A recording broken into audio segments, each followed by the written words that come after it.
guardei a tua palavra no meu coração para não pecar contra ti.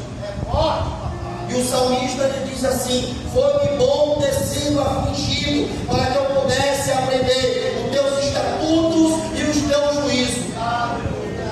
Ele diz ainda assim: não morrerei, mas viverei e contarei as obras do Senhor. Glória a Deus, aleluia. Eu gosto de pregar a palavra, eu gosto de pregar a Bíblia. Quem me conhece sabe. Porque não adianta eu chegar aqui e falar muitas palavras bonitas e não falar a verdade da palavra ao seu coração.